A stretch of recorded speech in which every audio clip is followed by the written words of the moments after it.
Murtagh, Part 1, entitled Ceunon.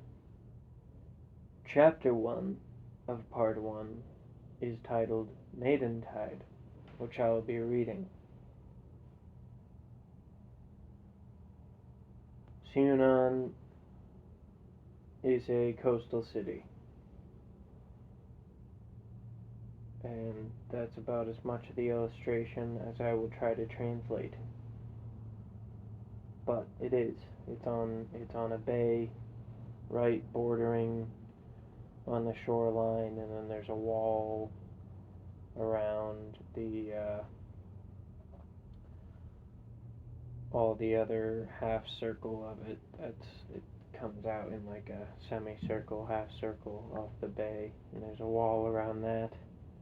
So this is part 1, entitled Ceunon.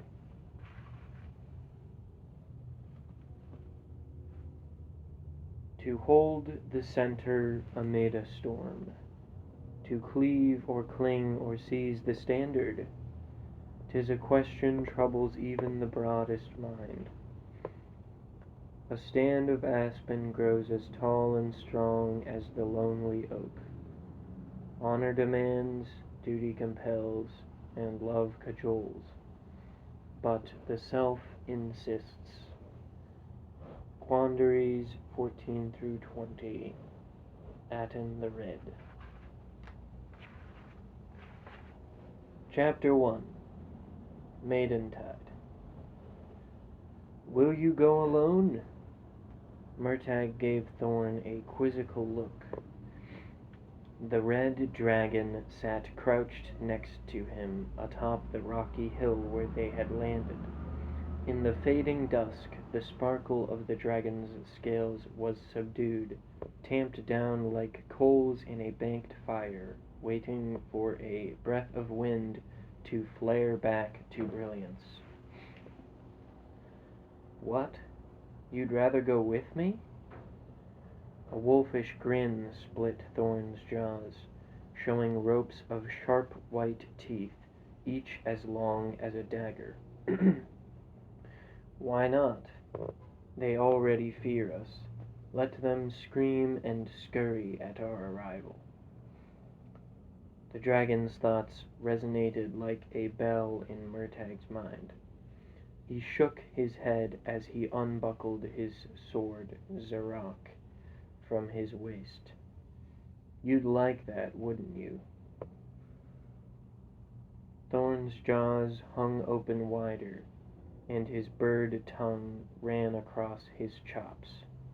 Maybe. Murtagh could just picture Thorn stalking down a narrow street, scraping the sides of buildings with his armored shoulders, breaking beams and shutters and cornices while folks fled before him. Murtagh knew how that would end, with fire and blood and a flattened circle of destruction. I think you'd best wait here. Thorn shuffled his velvet wings and coughed deep in his throat, his way of laughing. Then perhaps you should use magic to change the color of my scales, and we could pretend to be Aragon and Saphira. Would that be fine sport? Murtagh snorted as he laid Zarok across a patch of dry grass. He'd been surprised to discover that Thorn had a trenchant sense of humor. It hadn't been readily apparent when they'd been bonded, partly because of Thorn's youth and partly because of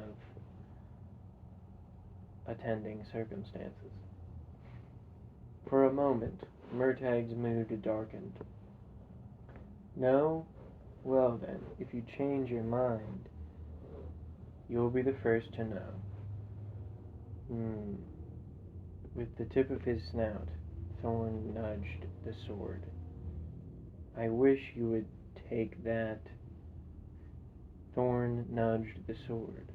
I wish you would take your fang, your claw, your sharpened affliction.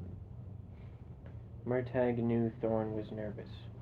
He always was when Murtagh left, even for a short while. Don't worry, I'll be fine. A puff of pale smoke rose from the dragon's flared nostrils. I don't trust that shark-mouthed skulker. I don't trust anyone except for you. And her.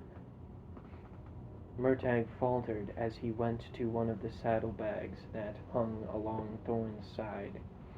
An image of Nasuada's almond eyes flashed before him. Cheekbones, teeth, parts and pieces that failed to sum the whole. A memory of her scent, accompanied by a yearning and a sorrow, an aching absence for what might have been and now was lost. Yes, he couldn't have lied to Thorn even if he wanted to. They were too closely joined for that. The dragon was kind enough to return the conversation to safer ground. Do you think Saros has scented anything of interest? It would be better if he hasn't. Murtagh excavated a ball of brown twine from the saddlebag. But if he has, do we fly toward the storm or away? A thin smile stretched Murtagh's lips. That depends on how violent the storm. It may not be obvious. The wind can lie. He measured a length of twine. Then we'll continue sniffing about until it becomes obvious. As long as we can still change course if need be. One hopes. Thorn's near eye, a deep-set ruby that gleamed with a fierce inner light, remained fixed on Murtagh as he cut the twine and used it to tie Zarok's cross-card to belt and scabbard, so the crimson sword couldn't slide free. Then he placed Zarok in the saddlebag, where it would be safe and hidden, and returned to stand before Thorn. I'll be back before dawn.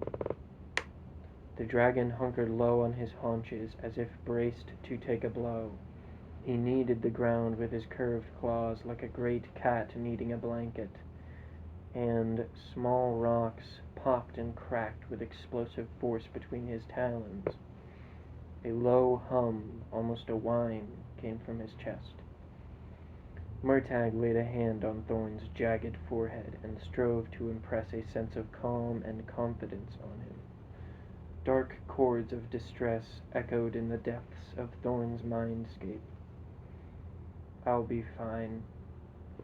If you need me, you'll be there, I know. Thorn bent his neck, and his claws grew still. From his mind, Murtagh felt a hard, if brittle, resolve. They understood each other. Be careful.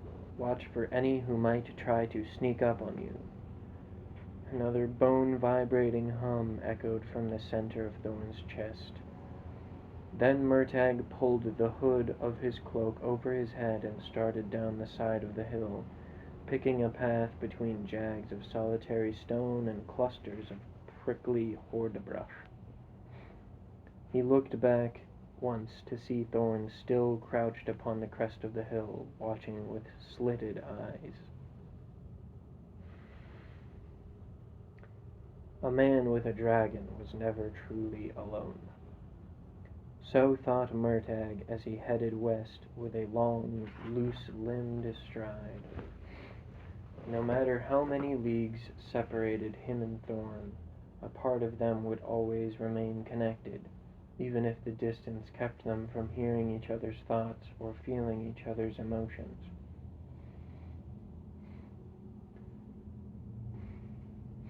Magic of the oldest kind joined them, and never would they be quit of it until one of them died. Yet magic was not their only bond. The experiences he and Thorn had shared, the hardships, the mental attacks, the torture, had been so intense, so singular in nature, Murtagh didn't think that anyone else could truly understand what they had endured. There was a certain comfort in the knowledge. Wherever he went and whatever he did, Thorn would always be there for him. What's more, Thorn would understand. On occasion, disapprove perhaps, but even then with empathy and compassion, and the same was true in reverse. There was also a sense of confinement to the knowledge. Never could they escape one another, not really, but Murtagh didn't mind. He was well sick of being alone. The land sloped away beneath him until, after several miles, it arrived at the Bay of Fundur. There, at the water's edge, lay the city of Ceunon, a rough-walled collection of buildings, dark with shadow save for the occasional lamp or candle, warm gems set against the encroaching night. Rows of fishing boats with furled sails floated alongside the stone wharves, and with them 3 deep-sea vessels with tall masts and broad hulls, ships capable of surviving passage around the northern tip of the peninsula that separated the bay from the open ocean. Across the bay stood the mountains of the Spine, saw-toothed and ridge-backed behind a bank of obscuring haze, and the salt water between appeared deep and cold and unfriendly. Gray clouds lay low upon bay and land alike, and a muffled stillness softened the sound of Murtagh's steps. A cold touch on his hand caused him to look up. Thick flakes of snow drifted downward, the first snow of the year.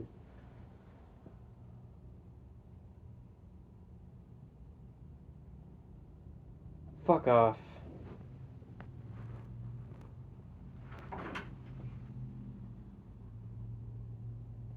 Shit.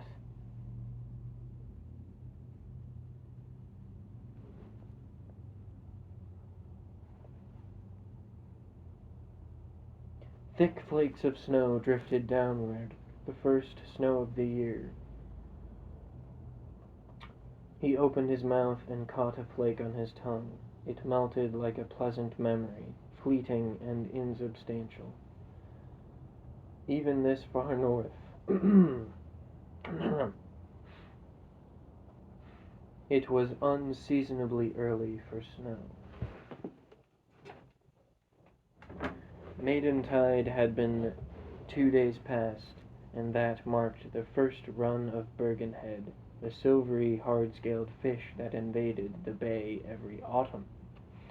The shoals were so large and dense you could nearly walk on them, and Murtagh had heard that, during their height, the fish would throw themselves onto the decks of the boats, driven to insanity by the intensity of their spawning urge. There was a lesson in that, he felt. Snow didn't usually arrive until a month or 2 after Maddentide. For it to be this early meant a bitter, brutal winter was on the way. Still, Murtagh enjoyed the soft fall of flakes, and he appreciated the coolness of the air. It was the perfect temperature for walking, running, or fighting. Few things were worse than struggling for your life while so hot as to pass out. His pulse quickened, and he tossed back his hood and broke into a quick trot, feeling the need to move faster. He kept a steady pace as he ran onto the flats surrounding Ceunon, past creeks and copses, over stone fences and through fields of barley and rye ripe for harvest. No one marked his passage save a hound at a farmhouse gate, who gave him a perfunctory howl. And the same to you, thought Murtagh. His connection with Thorn thinned as he ran, but it never vanished, which was a comfort for Murtagh. He felt as nervous as Thorn when they were apart, although he worked to hide the feeling, not wanting to worsen the dragon's concern. Murtagh would have preferred to land closer to Ceunon. If he needed help, every second would count. However, the risk of someone spotting Thorn would be too great. Best to keep their distance and avoid a potential confrontation with local forces. Murtagh rolled his neck. Being on his feet, lungs full of clean, crisp air, pulse pounding at a quick, sustainable beat, felt good after spending most of the day on Dragonback. His knees and hips ached slightly. He wasn't bow-legged like so many of the cavalrymen of Galbatorix's army, but if he continued to spend most of his time on Thorn, it could yet happen. Was that an inevitable part of being a dragon rider? A crooked smile lifted his lips. The thought of far-famed riders, especially the elven ones, walking around with legs as bent as those of a 20-year veteran lancer was amusing, but he doubted that had been the case. The riders likely had a way to counter the effects of being in the saddle, and at any rate, once a dragon was large enough, it became impossible to sit on it like a horse. Ceunon, Galbatorix's mountainous black dragon, had been like that. Instead of a saddle, the king had installed a small pavilion on the hump of Ceuon's enormous shoulders. Murtagh shivered and stopped by a lightning-struck tree. A sudden chill washed his arms and legs. He took a deep breath, and another. Galbatorix was dead. Ceuon was dead. They had no hold on him or anyone still living. "We're free," he whispered. From Thorn came a sense of comforting warmth, like a distant embrace. He pulled his hood back over his head and continued on. When Murtagh arrived at the coastal road south of Ceunon, he paused behind a nearby hedgerow and poked his head over the top. To his relief, the road was empty. He pushed through the hedge and hurried north, toward the wide, slumped bulk of the city. The faint light that had penetrated the clouds had nearly vanished, and he wanted to be in Ceunon before dark fell. Deep wagon tracks ridged the well-worn road, and the pats of cow dung forced him to switch lanes every few steps.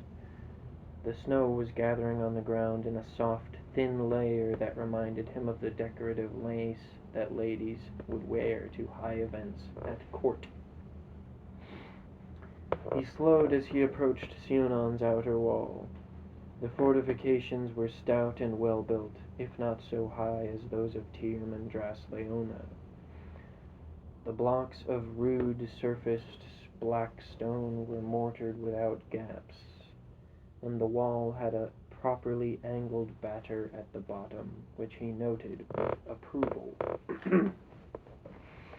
Not that any of it mattered if you were facing a dragon or rider. A pair of watchmen leaned on their pikes on either side of Ceunon's southern gate. Murtagh glanced at the battlements and machicolations above. No archers were posted on the wall walk. Sloppy. The watchman straightened as he neared, and Murtagh let his cloak fall open to show that he was unarmed. A clink sounded as the watchmen crossed their pikes. "Who goes?" asked the watchman on the left. He had a face like a winter rutabaga, with a fat nose cobwebbed with burst blood vessels and a yellow bruise under his right eye. "Just a Maddentide traveler," said Murtagh in an easy tone, "come to purchase smoked Bergen head for my master." The man on the right gave him a suspicious once-over. He looked as if he could be the cousin of Fat Nose. "Says you, where do you hail from, traveller, and what might you use?" "Tornek, son of Tereth, and I hail from Illyria." Mention of the capital put some stiffness into the watchmen's backs. They glanced at each other, and then Fat Nose hacked and spat on the ground. The gob melted a patch of snow. "That's an awful long way on foot, with no pack and no horse, for a few bushels of fish." "It would be," Murtagh agreed, "but my horse broke her leg last night. Stepped in a badger hole, poor thing." "And you left her saddle?" said the right-hand man. Murtagh shrugged. "My master pays well, but he's not paying me to lug a saddle and bags halfway across Allegasia, if you follow." The watchman smirked, and Fat Nose said, "Aye, we follow." "Have you lodging secured? Coin for a bed?" "Coin enough." Fat Nose nodded. "Aight. We're not wanting strangers sleeping in our streets. We find out you making use of 'em, we'll see the backside of you. We'll find you making trouble, out you go. From midnight to the 4th watch, the gates are closed, and they'll not open for aught but Queen Naswada herself." "That seems reasonable," said Murtagh. Fat Nose grunted, and the watchmen moved their pikes aside. Murtagh gave them a respectful nod and passed between them to enter the city. Murtagh scratched his chin as he moved deeper into Ceunon. He had grown a beard at the beginning of the year to help conceal his identity. He thought it was working. So far no one had accosted him. The beard was itchy, though, and he wasn't willing to let it get long enough that the hair became soft and pliable. Untidiness bothered him. Trimming the beard with his dagger had proved impractical, and he was reluctant to resort to magic, as shaping the beard with nothing more than a word and an imagined outcome was an uncertain prospect. Besides, he didn't trust a spell to remove the hairs but not his skin, and there was a craftsmanlike satisfaction in attending to the task by hand. He'd bought a pair of iron clippers from a tinker outside Narda. They worked well enough, as long as he kept them sharp, oiled, and free of rust. Even so, he found maintaining the beard almost as much trouble as shaving. Maybe he would remove it after leaving Ceunon.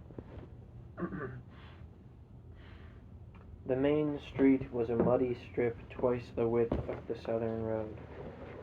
The buildings were half-timbered, cruck-framed structures with lapstrake siding between the wooden beams. The beams themselves were stained black with pine tar, which protected them against salt from the bay, and many were decorated with carvings of sea serpents, birds, and svartlings. Iron weather vanes sat idle atop every shingled, steep-sided roof, and a carved dragon head decorated the peaks of most of the houses. Murtagh forced himself to stop scratching. He could have recited the whole history of the city, from its founding until the present.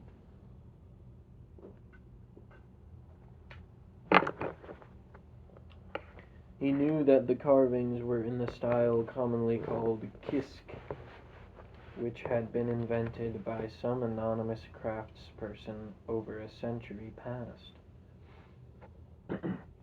That the black stone in the outer walls was from a quarry not 24 miles northeast, and that the good folk of Ceunon had a deathly fear of the elves' forest, Du Weldenvarden, and went to great lengths to keep the ranks of dark-needled pine trees from encroaching on their fields.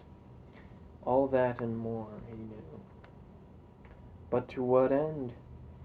He'd received the finest education in the land, and then some, and yet his life was now one of rough travel, where sharpness of hearing and quickness of hand meant more than any scholarly learning. Besides, understanding what was and what one should do were two very different things. He had seen that with Galbatorix. The king had known more than most, more even than some of the oldest elves or dragons. But in the end, his knowledge had brought with it no wisdom. Few people were out on the streets. It was late, and the days following Maddentide were full of feasting, and most of the citizens were inside celebrating another successful harvest of Bergenhead. A trio of laborers staggered past, stinking of cheap beer and fish guts. Murtagh held his course, and they diverted around him. Once they turned a corner, the main thoroughfare again fell silent, and he didn't see another person until he crossed the city's market square, and a pair of feathered merchants burst out of a warehouse door, arguing vociferously. A short, bearded figure followed them into the square, and his voice bellowed loudest of all. "A dwarf!" Murtagh ducked his head. Ever since the death of Galbatorix and the fall of the Empire over a year ago, dwarves had become increasingly common throughout human-settled lands. Most were traders selling stones and metal weapons, but he'd also seen dwarves working as armed guards. Short as they were, their prowess in battle was not to be underestimated. Murtagh couldn't help but wonder how many of them were acting as eyes and ears for their king, Auric, who sat upon the marble throne in the city mountain Tronchain. The backlit dwarf seemed to look his way, and Murtagh reeled slightly, another Maddentide drunk on his way home. The ruse worked, and the dwarf returned his attention to the squabbling merchants. Murtagh hurried on. The spread of the dwarves had made travel even more difficult for him and Thorn. Murtagh had nothing against the dwarves as a race or culture. Indeed, he quite liked Auric, and their feats of architecture were astonishing.